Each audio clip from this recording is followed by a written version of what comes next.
Alguém já sentiu indiferença de uma pessoa? A pessoa te esnoba. Alguém já sentiu isso, indiferença? Você chega num local, parece que ninguém te dá bola, ninguém está nem aí com você. E às vezes até pessoas que você conhece, você talvez vai fazer um cumprimento, cumprimentar a pessoa desvia. Alguém já sentiu isso ou não? Sim ou não? Sim? Sim ou não? Sim. É ruim, não é? Como é ruim? Às vezes, as pessoas têm comportamentos que você não entende. Por que aquela pessoa tem antipatia por mim? Por que ela é indiferente comigo? Às vezes, dentro do trabalho, em reuniões sociais, às vezes você conhece a pessoa, você chega para cumprimentar a pessoa dá uma disfarçada. Uma coisa ruim isso aí. Parece que você é antipático às pessoas, ou ela é antipática a você. Nós devemos pensar sobre isso. Será que realmente aquela pessoa que eu conheço me é simpática? Nós vivemos num mundo antipático. Nós vivemos numa geração antipática. As pessoas hoje não se preocupam em demonstrar amor, sentimento de afeto às pessoas. Raramente acontece isso. É como se alguém estivesse roubando algo de você, os seus sentimentos. A pessoa que rouba sentimentos são aquelas pessoas que não estão nem aí para absolutamente nada. Não se preocupa com o sentimento da pessoa. Às vezes acontece entre marido e mulher. Às vezes o marido, ele não entende os sentimentos da esposa para com ele, para com os filhos, para com a família. O marido é completamente ausente. Existem pessoas, relacionamentos que acabam sendo interrompidos de namorados, noivos, pessoas que já vêm numa convivência, ou convivência familiar, ou convivência de amizade, ou convivência de trabalho, e que, já ouviram aquela expressão? Meu santo não se dá com o santo dela, com dele. Já ouviram essa expressão, não? Meu santo não bateu com o dela. Olha, quero te apresentar essa minha amiga, meu amigo. Você cumprimenta tudo, mas depois você vai lá e fala, não me apresenta mais aquela pessoa, meu santo não se deu com ela. Mas que história é essa de santo? Que santo? Aquela pessoa não te cativou. Mas porque ela é ruim? Não. É porque você está com um sentimento ruim. Às vezes as pessoas estão perto de nós e nos roubam a paz, a tranquilidade e até os sentimentos mais puros. Esse negócio de o santo não bate, esse negócio de dizer, olha, aquela pessoa é antipática, eu olho para aquela pessoa, não sei, me dá assim um negócio ruim. Isso tem que ser repreendido em nome de Jesus, porque Deus não faz acepção de pessoas. Deus ama todas as pessoas e quer que todas sejam salvas. Amém, irmãos? Então nós não podemos ter essa reação se não houve uma ação contrária. Nós devemos amar todas as pessoas. Jesus nos diz que nós devemos amar até os nossos inimigos. Imagine só. Jesus diz que nós devemos orar por aqueles que nos perseguem. Alguém já recebeu a visita do ladrão de galinha em casa? Existe ainda ladrão de galinha? Sim ou não? Alguém já teve o ladrão de galinha? Foi lá? Não existe mais isso, né? O pessoal não quer saber mais de galinha. O pessoal quer saber de ouro, de prata, de celular, dessas coisas. Antigamente se falava muito de ladrão de varal. Bandido entrava na casa e levava tudo. Não existe mais isso. Cuidado com o ladrão. Os ladrões do tempo. Sabia que o seu tempo é precioso? Sabia que você tem que tomar uma posição na sua vida para poder viver feliz, abençoado por Deus? Nós temos que tomar cuidado com os ladrões do tempo, do seu tempo, do nosso tempo. Você tem condição de identificar uma continha que nós fizemos aqui? Por exemplo, o dia tem quantas horas tem o dia? 24 horas, né?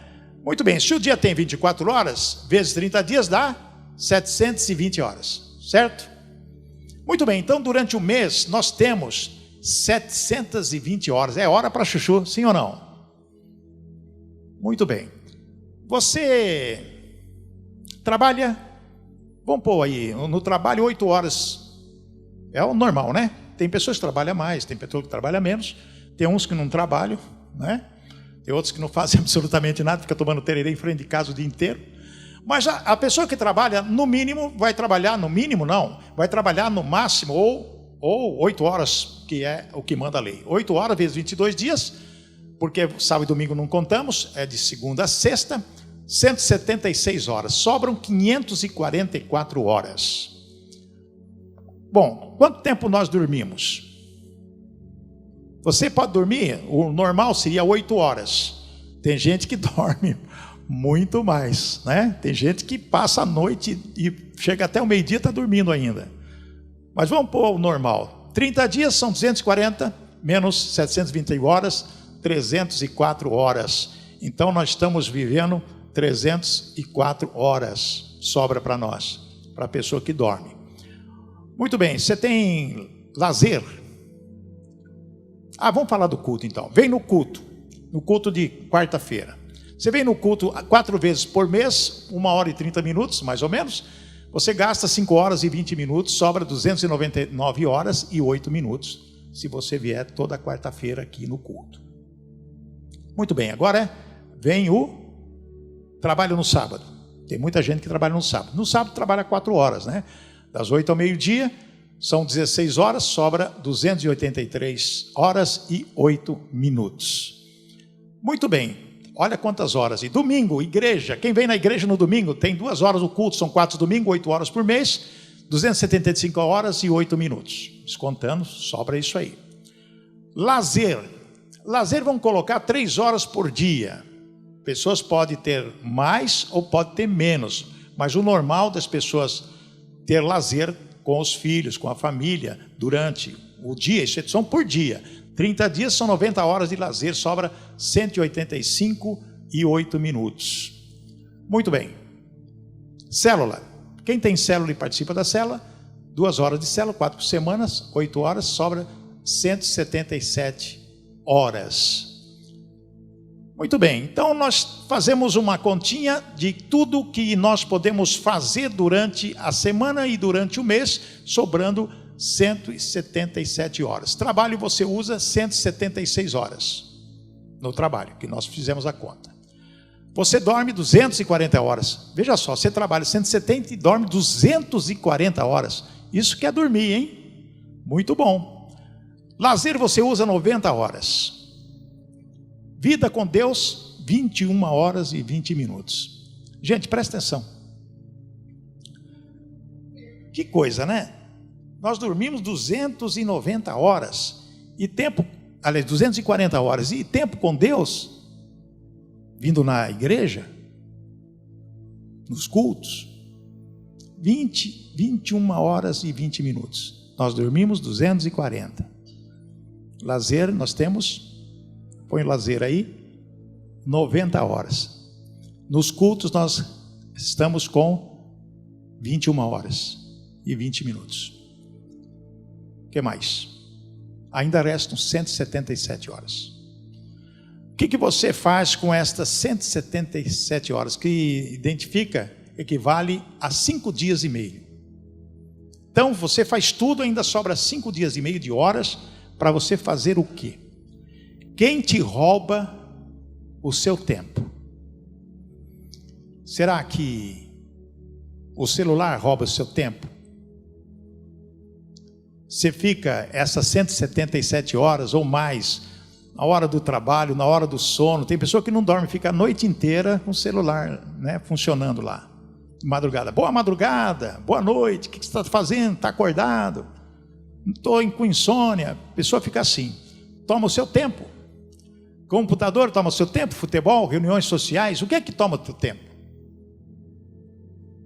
Nós temos que pensar de que hoje nós vivemos num mundo muito complicado, muito difícil, e nós dedicamos para Deus apenas 21 horas e 20 minutos por semana, por mês.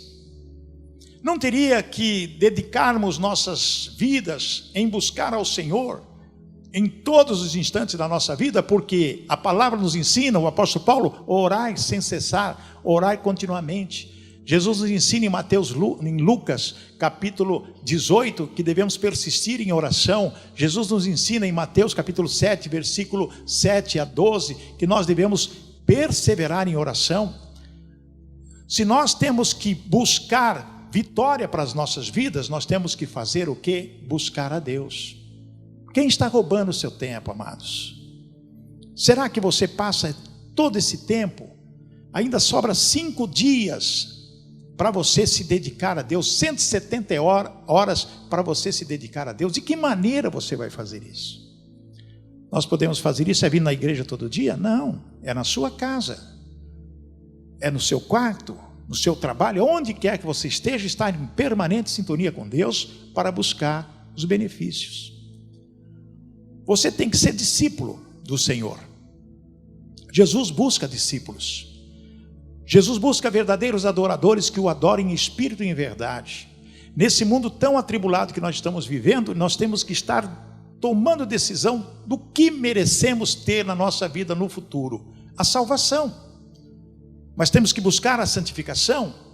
Temos que estar vidrados em Jesus, olhando para Ele, buscando nele a solução para os nossos problemas. Porque em cada dia, uma aflição. A aflição ela pode chegar dia a dia, ou minuto a minuto, hora a hora. A aflição ela chega sem você se esperar. Em qualquer momento da vida você pode ter um aborrecimento, uma aflição, algo que você tem que superar. E você vai superar não pelas suas próprias forças. Você vai ter que se superar através de Jesus Cristo. Amém, igreja? Houve um homem que ouviu falar de Jesus, dos feitos de Jesus, e ele sentiu algo no coração tão forte, que ele foi buscar a Jesus. Se você tiver a sua Bíblia aí, pode abrir, no livro de Marcos, no capítulo 10 de Marcos, no versículo 17 em diante, até o 23, que nós vamos mostrar essa passagem. Diz assim no versículo 17: quando Jesus ia saindo, um homem correu em sua direção e se pôs de joelhos diante dele e lhe perguntou: bom mestre, que farei para herdar a vida eterna? Presta atenção nesse homem. Quando Jesus estava saindo daquele lugar que ele estava, um homem correu em sua direção e se pôs de joelhos diante de Jesus. Se colocar diante de Jesus de joelhos significa de duas coisas: humildade e reconhecimento de autoridade. Por isso, quando nós estamos aqui na oração intercessória, você se ajoelha, você está dizendo para Jesus que humildemente você se ajoelha diante do trono de Deus e que você está reconhecendo Jesus como autoridade. Quando nós nos curvamos também diante de Deus, e fez uma pergunta para Jesus: bom mestre, o que farei para herdar a vida eterna? Lógico que ele teria que receber uma resposta de Jesus. E Jesus respondeu para ele, no versículo 18. Respondeu-lhe Jesus: por que você me chama bom? Ninguém é bom a não ser um que é Deus. Interessante o que Jesus disse para ele: por que me chama de bom? Jesus também demonstrou que humildade, dizendo que bom mesmo é o Pai. E na sequência acontece um diálogo muito importante. Você conhece os mandamentos? Jesus dizendo para ele: você conhece os mandamentos? Não matarás, não adulterarás, não furtarás, não darás falso testemunho, não enganarás ninguém, honra teu pai e tua mãe. Jesus disse para aquele jovem que estava ajoelhado nos pés dele, falou: bom mestre, o que eu farei para herdar a vida eterna? Você tem que cumprir os mandamentos. Você conhece, mas Jesus não falou que ele teria que cumprir. Jesus disse: você conhece esses mandamentos da lei mosaica? O versículo 20 diz assim: e ele declarou: mestre, a tudo isso tenho obedecido desde a minha adolescência. Então era uma pessoa religiosa, uma pessoa que conhecia a lei mosaica, um homem que conhecia os mandamentos de Deus. Preste atenção nesse diálogo que é muito importante. Primeiro, Jesus, ele se humilhou diante de Deus, diante de Jesus, reconheceu a autoridade de Jesus. Ele fez uma pergunta: o que eu posso fazer para herdar a vida eterna? Porque ele já tinha ouvido falar. Jesus, com certeza, já tinha falado para várias pessoas a respeito do reino de Deus, e ele ficou interessado. Então Jesus falou: você conhece os mandamentos? Sim, conheço, desde a minha adolescência. Agora tem uma situação no versículo 21 muito importante. Jesus olhou para ele e o amou. Amados, quando nós estamos diante de Deus, em oração, buscando a Deus, pode ter certeza que Deus olha você com amor. Amém? Olha você com amor. Jesus olhou para aquele homem e o amou. E disse algo. Olha só, falta-lhe uma coisa. Se você cumpre todos os mandamentos, conhece tudo, falta-lhe uma coisa. Vá, venda tudo que você possui e dê o dinheiro aos pobres, e você terá um tesouro no céu. Depois venha e siga-me. Jesus olhou para aquele homem e o amou, e tentou entrar dentro do coração dele e disse isso: falta-lhe uma coisa. Tudo você faz, mas você vai vender tudo que você tem, porque você terá um tesouro no céu. Veja bem, vende tudo que você tem e terá um tesouro no céu. Jesus estava oferecendo algo dele maior do que aquilo que ele tinha. Depois venha e siga-me.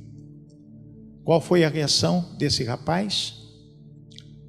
Versículo 22, diante disso, ele ficou abatido e afastou-se triste, porque tinha muitas riquezas. Amados, veja só a característica desse moço. Primeiro, ele se ajoelha diante de Jesus. Mestre, bom mestre, o que posso fazer para herdar a vida eterna? Veja bem, ele tinha consciência de algo eterno, a vida eterna, ou seja, nunca mais morrer. O que eu posso fazer para ter a vida eterna? Jesus disse: olha, você conhece os mandamentos? Ele disse: conheço desde a minha adolescência. Jesus o amou, olhou para dentro dele e falou assim: olha o teste. Olhou para ele e disse: falta-te uma coisa só uma coisa. Vende tudo que você tem, que você ganhará tesouros no céu. Jesus ofereceu para ele a vida eterna, mas basta vender tudo que você tem e me seguir. Ele ficou abatido e afastou-se triste, porque tinha muitas riquezas. Significa que ele estava apegado aos bens materiais. A raiz das coisas materiais estava dentro dele. Tinha um coração sincero até quando mexeu no bolso dele. Hoje as pessoas são assim. Hoje as pessoas buscam milagre, buscam uma série de situações, prosperidade, saúde, muita coisa. Mas quando se fala: olha, deixa tudo que você tem para me seguir, as pessoas falam: ah, não vou deixar minha família, não vou deixar meus negócios, não vou deixar minhas coisas. E acaba as pessoas perdendo a grande oportunidade.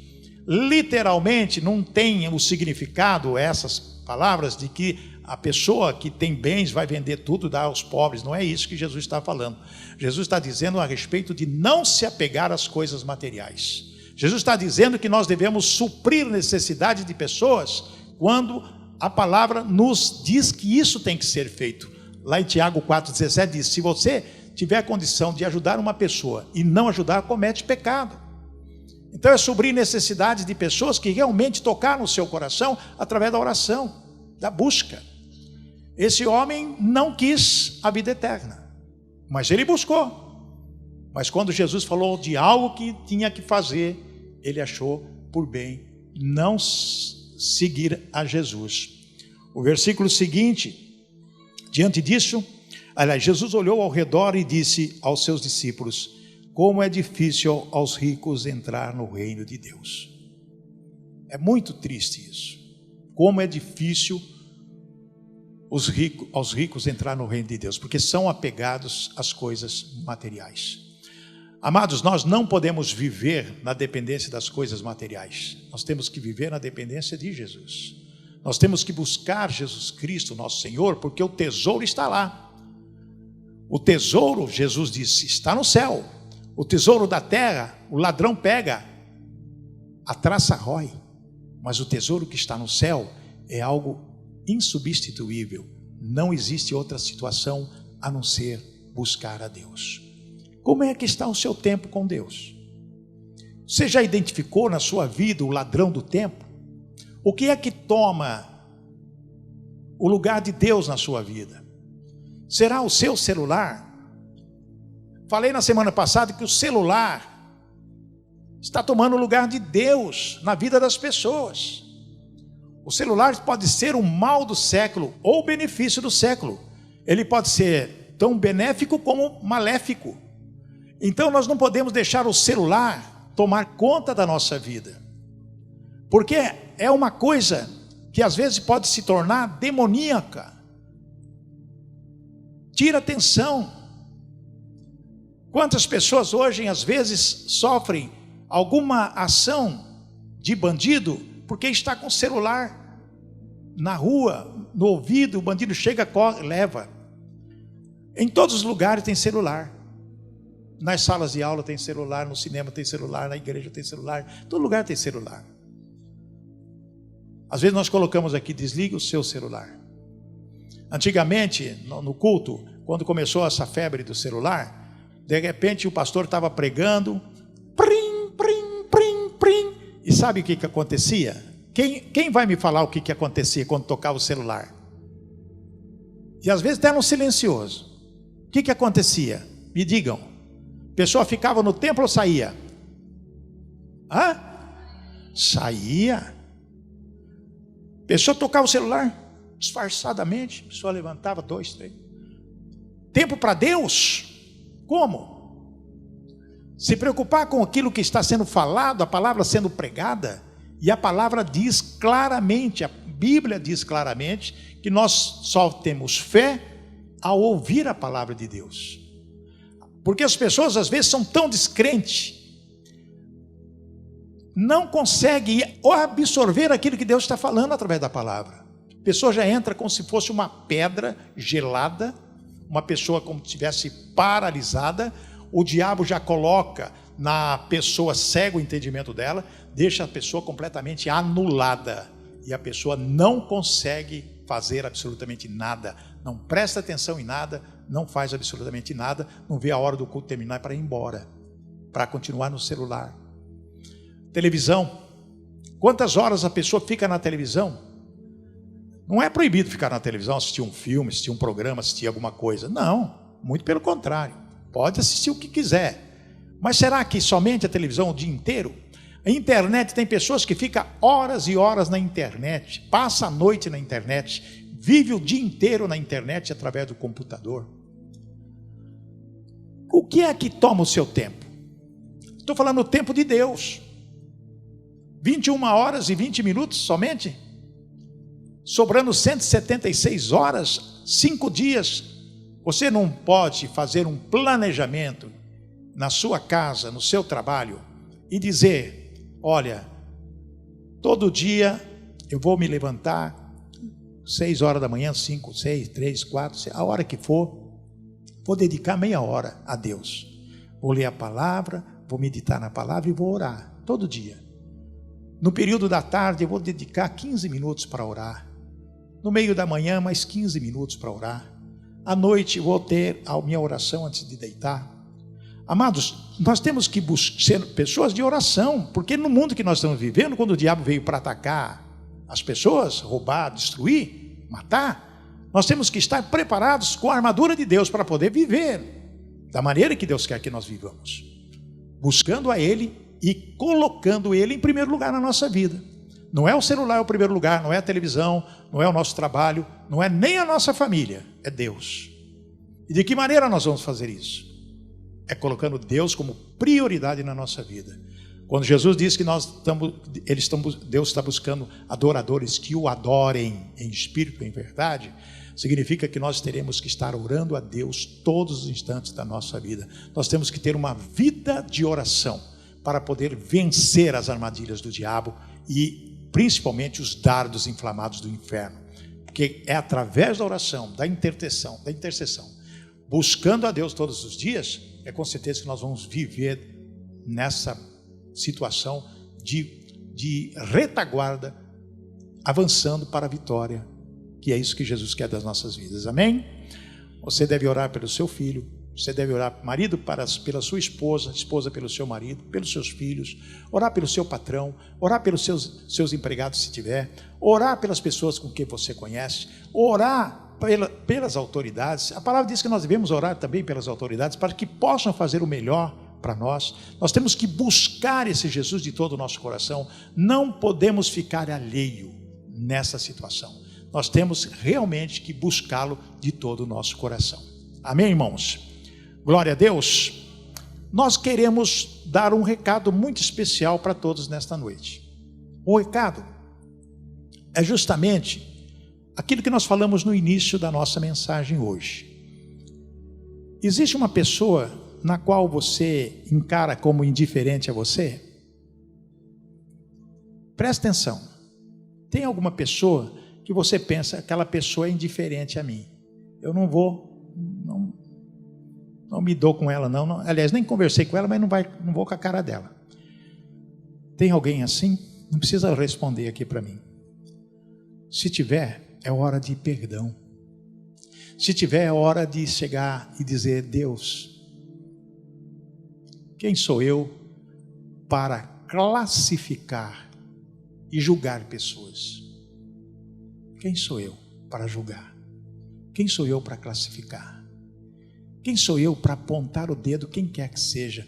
Mesmo que a pessoa te fez algum mal, te falou coisa que você não gostou, é hora de perdão. Sabe por quê? Porque Jesus nos ensina, através da oração, modelo: Pai, perdoa-nos, assim como nós perdoamos a quem nos tem ofendido. Como que nós podemos receber o perdão do Pai se nós não conseguimos perdoar pessoas? Como que nós podemos viver nos relacionando com as pessoas se temos mágoa no nosso coração? Não é momento de mágoa, não é momento de rancor, não é momento de desprezo, não é momento de falta de afeto. Muito pelo contrário, é momento de amor pleno às vidas das pessoas. Se você orar por aquela pessoa que te ofendeu, perdoar no coração e pedindo perdão para Deus, com certeza Deus vai conceder os desejos do seu coração. Amém? Vamos ficar em pé, vamos orar, amados.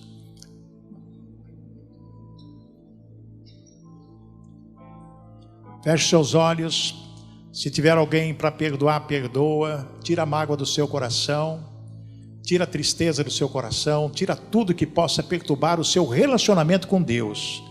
Nós estamos falando em relacionamento com Deus, com ninguém mais, só com Deus, para que Deus possa abençoar a sua vida e te dar aquilo que você tanto precisa, tanto necessita.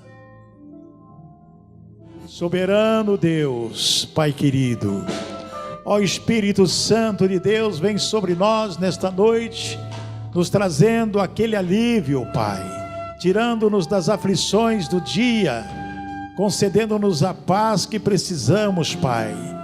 Ajuda-nos, Senhor, a perdoar a quem nos tem ofendido. Ajuda-nos, Senhor, a ter amor ao próximo de uma maneira especial, como o Senhor nos ama. Tira-nos de nós todo espírito maligno que traz a tristeza.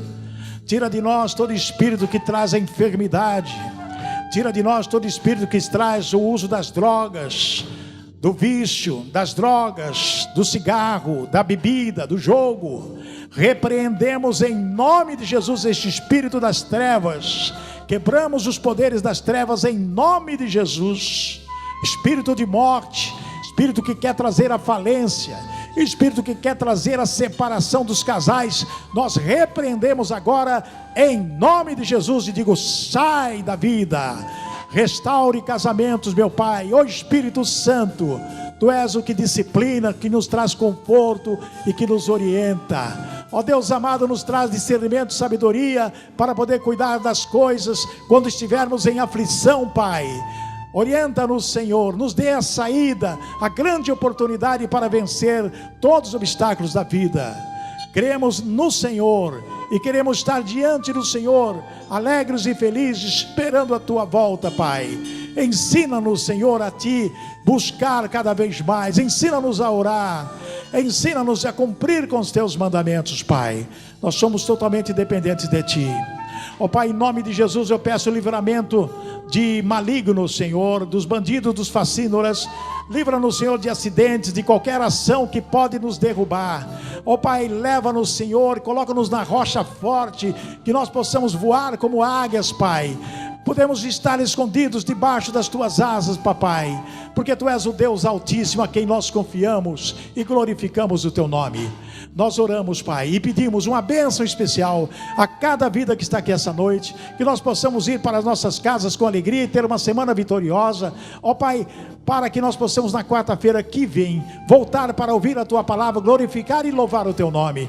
Ajuda-nos, Senhor, a sair da situação que nós nos encontramos e nos abençoe, Pai. Oramos em o nome de Jesus. Amém e amém. Amém, igreja.